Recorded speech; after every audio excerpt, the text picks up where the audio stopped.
Welcome, gentlemen, to the Stanford CEO Summit. I'm so delighted to have two thought leaders here who are really making an extraordinary impact on technological change. And today, I think, is a double treat because we get to talk to someone who has also done such deep research in helping empowering teams in organizations and thinking about how that, from the standpoint of a company that's known from payroll to all the other permutations of integrating the needs of the employees and the systems that are required to really change those needs in terms of development and processes going forward. So Don, thank you for being with us.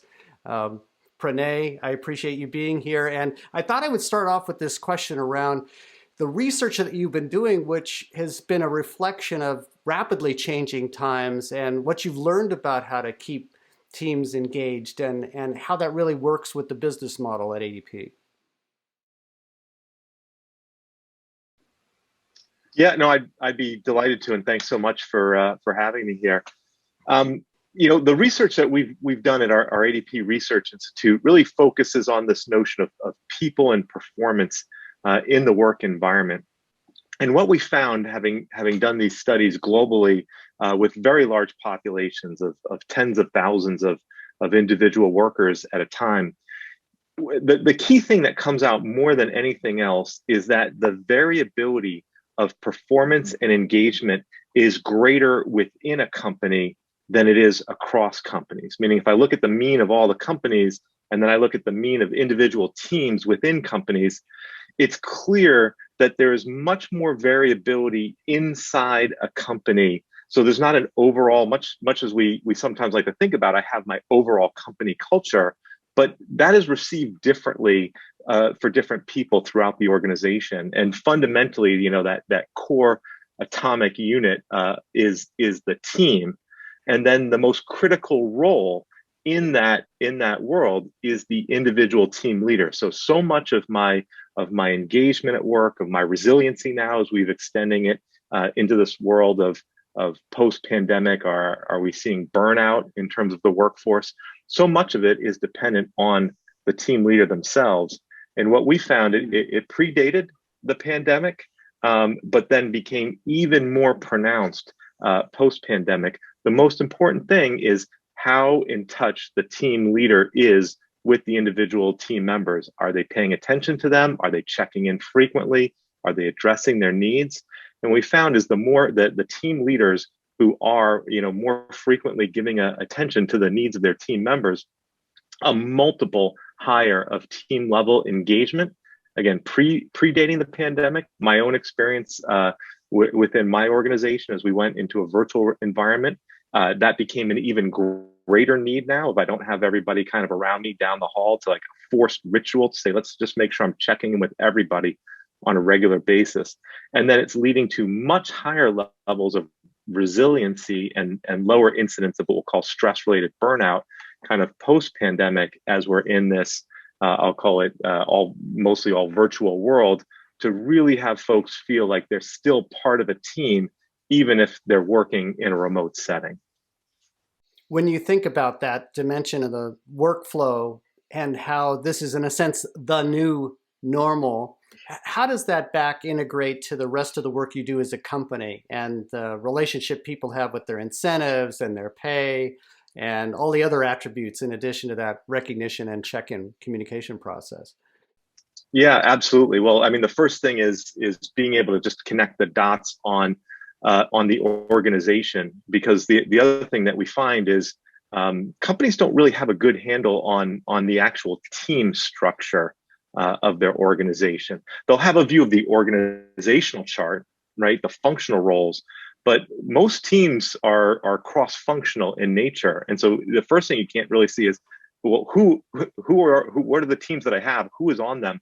Who are the team leaders? How many teams is somebody on? That's another one we don't talk about. Again, we think about a functional view of an org chart, and it's this kind of world of one-to-one relationships. And yet, again, from our research, we know the majority of workers are on multiple teams, and most of those teams are not actually reflected in the org chart. So then who is the team leader? So then the tools that we bring to bear, we try and create a much more flexible, dynamic view of the organization. We approach it bottoms up. So rather than kind of top down superimposing, well, here's the org chart and here's that box. This box here, that's where you fit into the org chart. We take the opposite view and we actually ask people, well, what teams are you on? And then they tell us, and then we can dynamically build a real working view of the organization from the bottom. It's the only way to do it. Otherwise, you're constantly trying to chase after these things top down. Within my organization, we take this very, very seriously, as you might imagine. And so when you talk about, rewards and incentives, we look very carefully at this really critical metric, and we call it the managerial attention score.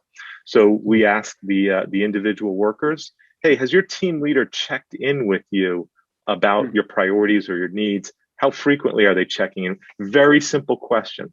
Very simple, one basic question. And we look at that attention score.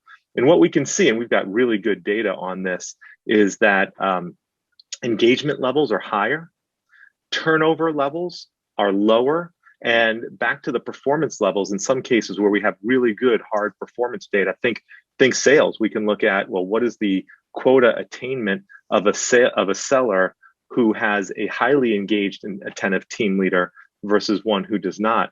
And we can see a materially significant difference in terms of the performance and the engagement level of a team member where they have an attentive team leader. And so we actually track that attention score and utilize it when we evaluate our managers for how they're doing in terms of leading their teams.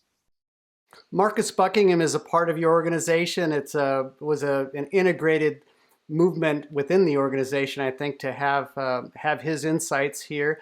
Could you talk about how that's part of the way you innovate when you bring in voices like that, thought leaders, and those who have an ability to weigh in on the management strategy?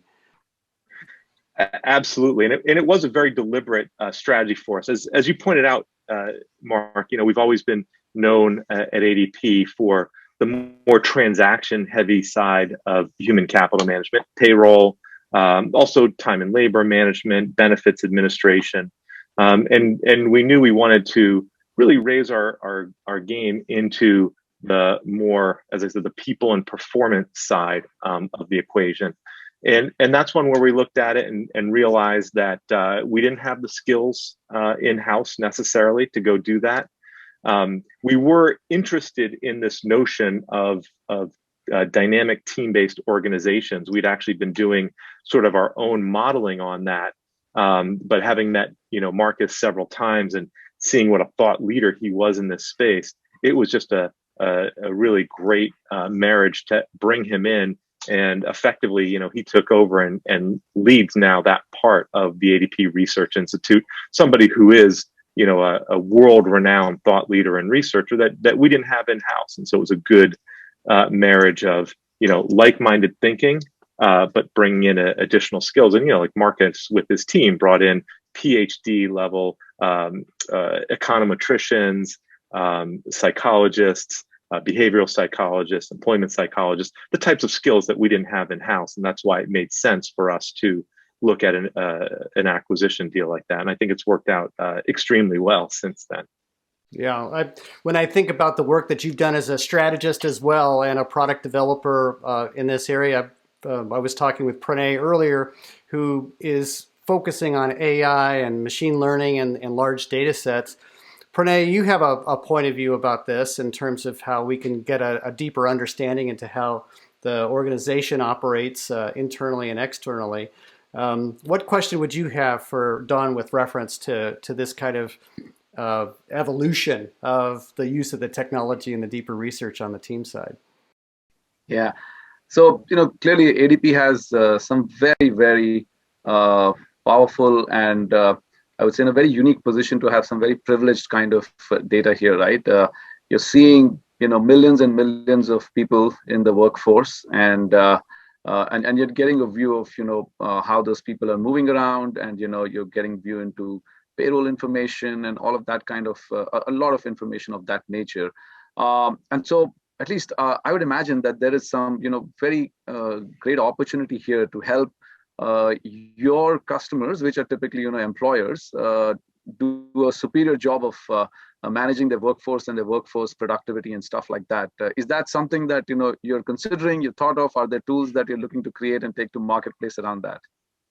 Yeah, no, it's a great point. We've been on that for a little while now. So just to dimensionalize it, worldwide, any given pay period, we pay about 40 million people. Due to natural turnover in the workforce, that means we'll probably touch about 50 million people. But back to the 40 million stat on a pay period basis, that implies if the average worker gets paid biweekly, roughly 1 billion transactions a year. And each transaction is so rich with data because we see not only compensation, we can see hours worked, we can see locations worked, which becomes very, very interesting. So, for instance, early on in the pandemic, we were looking weekly at trends around hours worked and wages paid. And I think we were able to effectively call the bottom internally among ourselves. We saw it the first week of May that we hit bottom, and then things actually started to turn back around, and we could see that in the data and the frequency of the data. But lately, we've been going after some really interesting use cases on a couple of different dimensions. Some of them are workforce planning related, the way you describe it. So, for instance, working with a large franchisor. It's a very well-known brand. I've eaten there many times myself, and they're thinking about where should we locate our next franchise outlets. And so they like to look at the data that we have, because we can see not only where income is earned, but where it resides. So we could even see commuting patterns, right? And where people are moving to. So we can see trends around gentrification of certain neighborhoods or not in others. And we've actually started to have some interesting conversations with state and economic development organizations and urban planners who want to use our data in order to help them understand, how work patterns are changing. The people who have stopped commuting, what are the income levels? What does that imply for my tax base in the future? We're actually quite proud of the fact that we also work with the Federal Reserve, and they've published papers about it. They've talked publicly about the fact that they use our ADP data. We give them a feed in their annual assess or their periodic assessment of how to set interest rates. So there's a tremendous amount of interest in the data. I would say, as it stands right now, the field of human capital analytics is still at its very, very early stages. Absolutely. So the types of metrics I've talked about in the use cases are really good, where we have some objective facts, things that we can count: how many workers, how many hours, how much pay, where did they move to, where did they move from. But now we see a lot of interest in terms of, well, how can I understand workers' skills level? Can I recognize patterns? Do I have the ability to make recommendations around who could be a good fit for a particular role? Could I recommend to an individual what's some potential learning that they could take or development to enhance their skills for the jobs of the future? And those become much more interesting conversations. They also trip us a little bit into an area that I'm also very passionate about, which is the field of AI ethics, because we do have to be very careful. And I think there's been a number of public studies published out there about, perhaps algorithms run amok. So one of the things that we've done is started an AI ethics board with a mix of both internal experts in fields like privacy, employment law, et cetera, but also external academics, legal counsel, just to make sure that we're staying on the right side of that ledger, if that makes sense. Yeah, absolutely. Absolutely. Yeah. When you think about that development and evolution of innovation and new products, and in a time of increasing migration across the country, you must be seeing, as you were referring to the data earlier about kind of where the payroll resides and where the people are, and now that they know they can work remotely, I imagine you're probably witnessing firsthand the massive shifts in population in the country. How would you start to characterize what you're seeing there?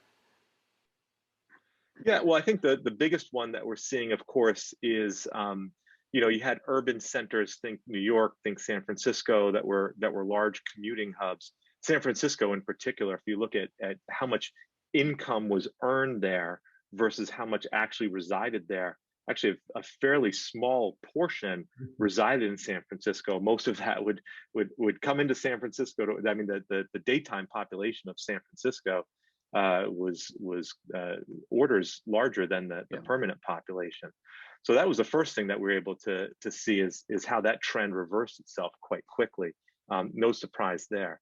Now the one that we'll be monitoring going forward is okay. So when we hit that moment where everybody stopped coming into the office, those who could, obviously. The other thing the data tells us, by the way, is we do spend a lot of time talking about call it the office worker category who does have the potential to work remotely. There's still a lot of people who never stopped going into their workplace. Maybe it's not an office, but it could be a hospital, a fire department. You think anyone in the manufacturing, the construction, the building trade. So the one thing I'd be remiss if I didn't point out is we're actually not talking about the majority of the workforce. Majority of the workforce is actually still going into their primary place of work.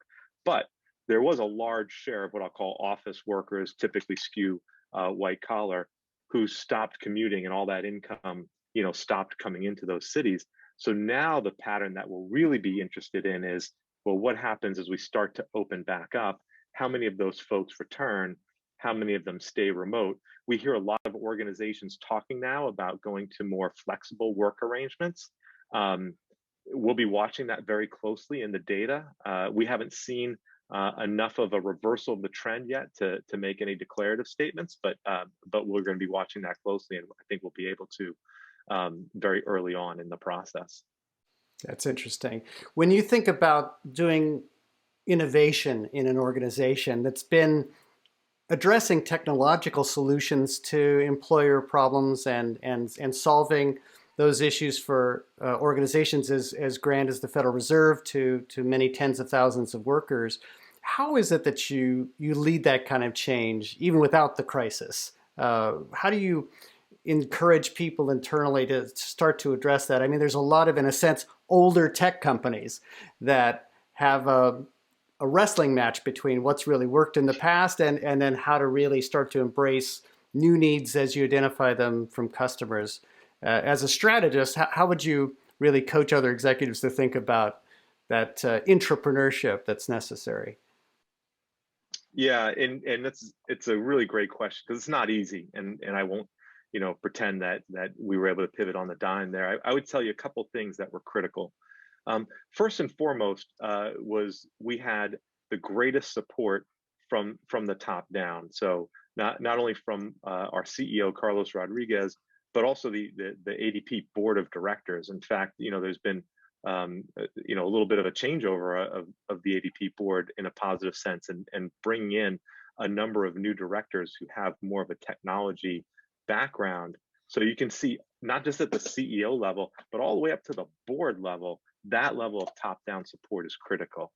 And the second thing we had to do was really think differently about every aspect of our innovation approach. So we started out with where we do things. We opened up new innovation hubs at scale. I've seen some other organizations that may treat it a little bit like, I'll use the term window dressing.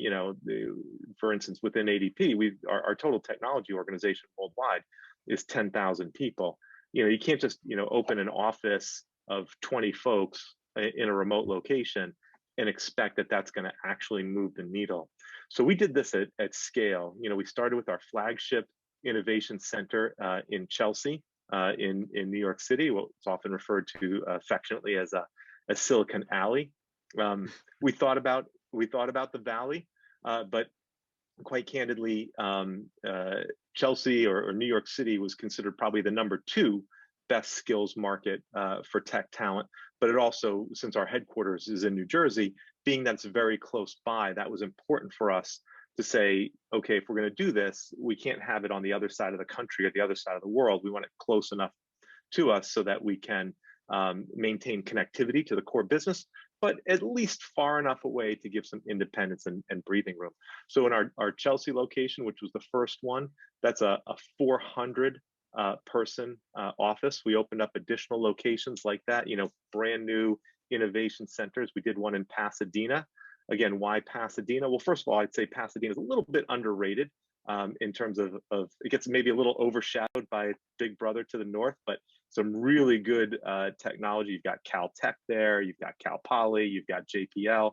So really, really strong tech talent, but also closer to an ADP large scale traditional office so that we could maintain that kind of connectivity. So 400 people in Chelsea, 600 people in Pasadena. So now I'm talking about 1,000 people of a total workforce of 10,000. Now you're at scale. Now you're not dabbling.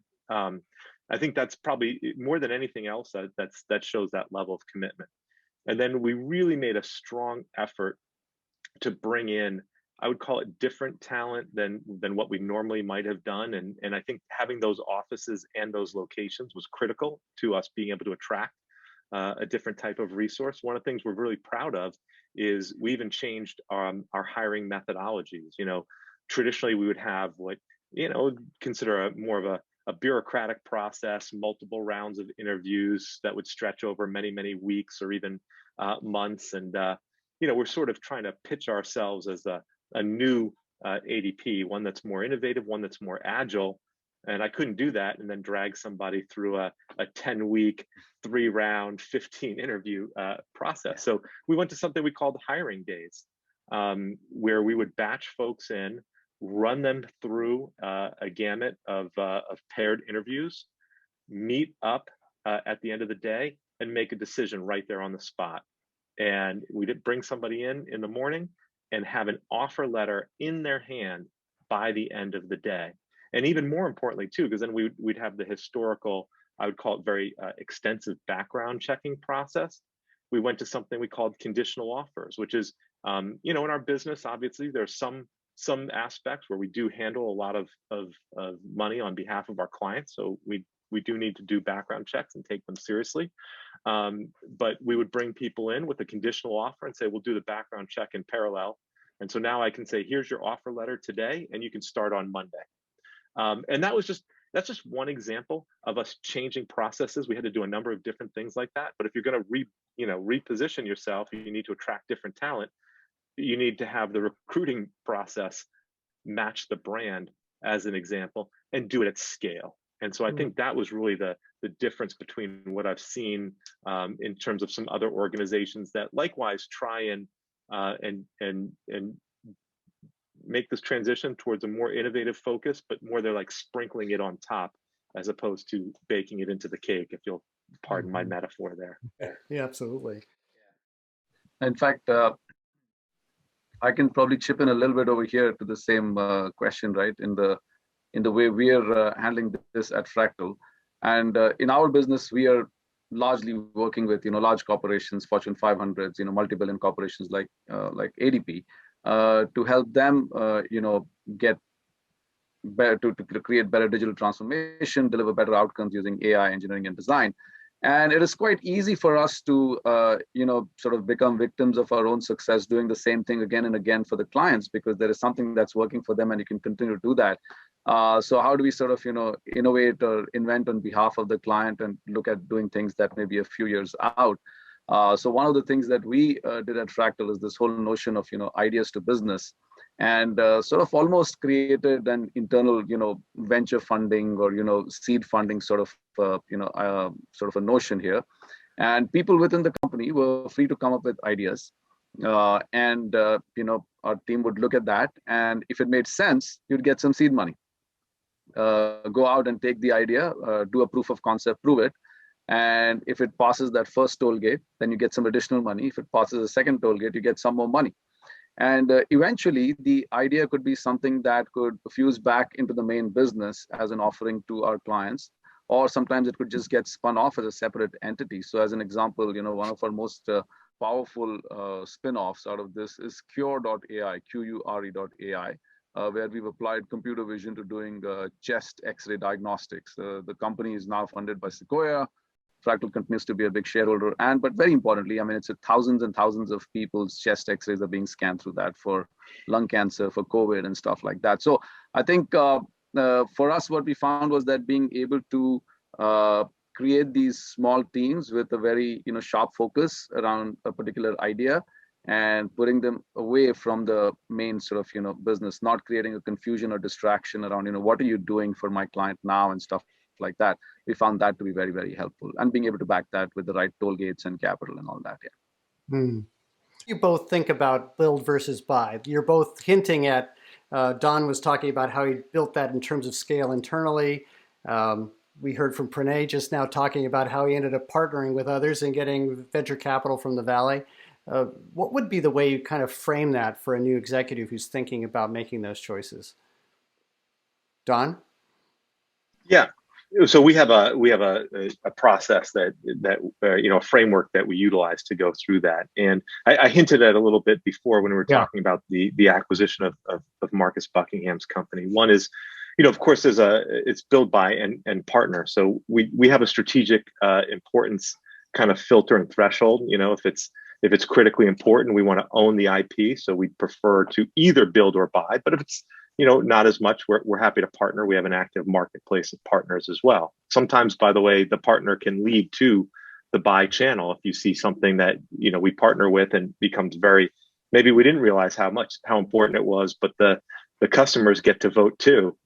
Once we've crossed that threshold, then it really comes down to, okay, do we have the skills in-house or not? As I mentioned in the case of the acquisition of the Marcus Buckingham company, that was an area that we had. It was strategically important to us, but we had no experience with in terms of psychometricians and research and behavior-based research psychologists. We knew we had to go external for that. There are other things that we're doing that we think are a little bit more core. That we're building out of our innovation lab. So what we're doing there, for instance, is our next generation of human capital management. I talked about this organizational modeling that we're doing, some of the data science work that we're doing. We're even building a next generation payroll platform on the public cloud. That's kind of core to us. It's in our wheelhouse. We think we have the capacity. And then it just takes a really good, realistic assessment of what is our in-house skill set. Do we have that, or do we need to go and find it externally because it's just much more available in the outside world? Mm-hmm. Yeah. How about you, Pranay? How have you been thinking about that? You've been spawning some of these satellites coming off of this base of intelligence that you've gathered in the AI work that you've done. Yeah. Equally, we realize that clearly we don't have the ability to build everything ourselves at the speed at which we need to for our client base. So we do have a dedicated acquisitions team that is constantly scanning the marketplace. We look at it in a couple of ways. One, of course, what is needed by our clients today, what might be needed by them in a few years. We also look at it from the landscape of technology and capabilities.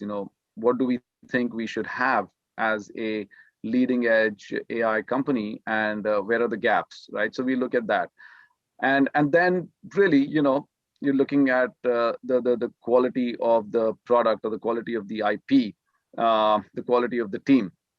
One of the things that one of our gurus, Ramcharan, said in one of the conversations with us is that clarity is worth more than 10,000 points of IQ. And he said that really applies really well to acquisitions, because I think you're going in hypothesis has to be very clear. Why are you looking to buy the company? Are you looking to buy it for a particular piece of IP? Are you looking to buy it for market access? Are you looking to buy it for the founding team?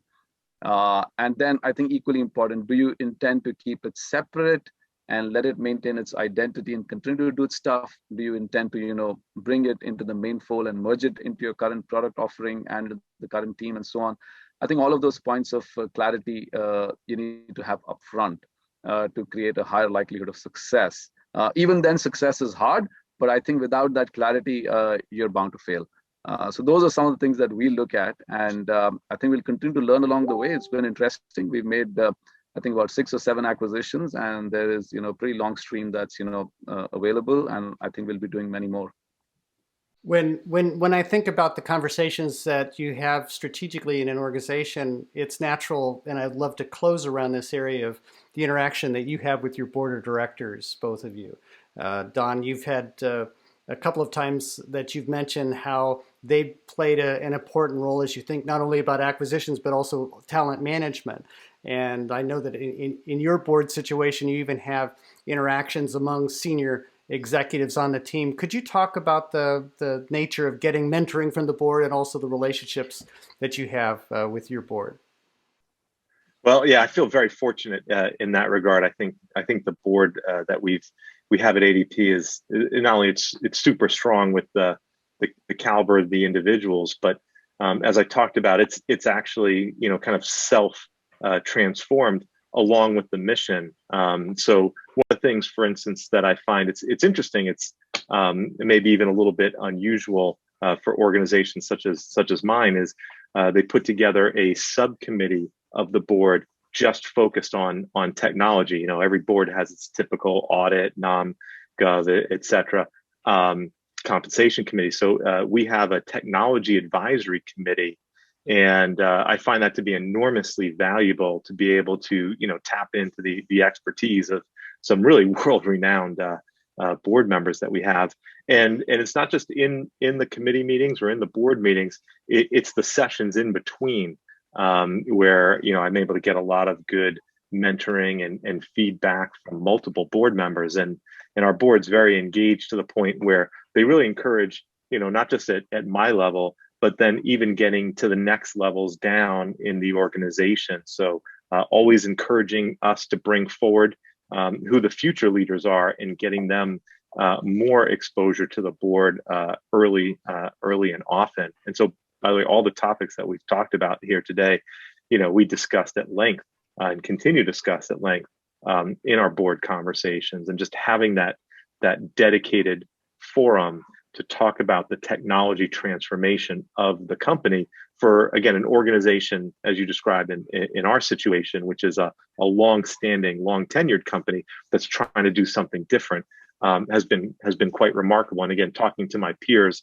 in other similar organizations, it seems to be somewhat uncommon that some of them are actually, dare I say, jealous that we have that level of board access and support, which is, as I said at the beginning, without that, I don't know that we would have been as successful. It's an extraordinary relationship, and it also says a lot about you and how they want to invest in the most senior people on the team. How about you, Pranay, as a closing thought around that? You're private equity funded. Don's in a public setting. Yeah, so I think that I think board relationships and board compositions and the role that boards play, they must clearly vary by the needs of the company and the stage of the company, and therefore who you have on your board and for what kind of support. I guess it varies with the life cycle of the company. For us at this point of time, it really is all about growth. Right, we're in an industry that is really, the growth is limited by our imagination and our ability to execute, right? And so, how can the board contribute towards us leveraging this platform to create so much more value for the world, and in the process grow Fractal? It comes around to things such as where should you focus your energy? How to make sure that you're not too distracted or dispersed by so many shiny toys and objects that are out there. You could be chasing so many different things because everything looks like a tremendous opportunity. How do you get in the right talent? I think getting that sort of constant feedback from someone who's sufficiently close yet sufficiently distant, right? Not that entangled in everyday work, to give you a little bit more objective inputs around where you're under leveraging your talent and where you might be might have gaps, right? So I think that I think a lot of inputs around the acquisition strategy and stuff like that. So I think and I think another really important factor. So we've got 2 members from the private equity apex. We've got our initial angel investor, who's himself a very successful first generation entrepreneur, And then we have Gavin Patterson, who's right now the president of Salesforce and the former CEO of British Telecom, right? So again, getting inputs from them also around, as an example from Gavin, just how do you grow as a CEO and a leader, right? As the company is growing and evolving from one stage to the next, right? Though, I think that there's a lot of interesting input, both around strategy, talent, and even some personal coaching. Yeah. Well, I want to thank you both for the opportunity to learn from you and explore a very unique way that you've been going to market and continuing to evolve the business, and not only responding to changes and crises in the marketplace, but also leading the next generation. So thank you, Don. Thank you, Pranay. And no good deed goes unpunished. You're going to be invited back. And we'd love to have a deeper conversation about leadership and the management in this new world. So thanks again, guys. Much appreciated. Thank you. It was my honor to be with both of you. Thank you very much. Yeah. Thank you, and likewise.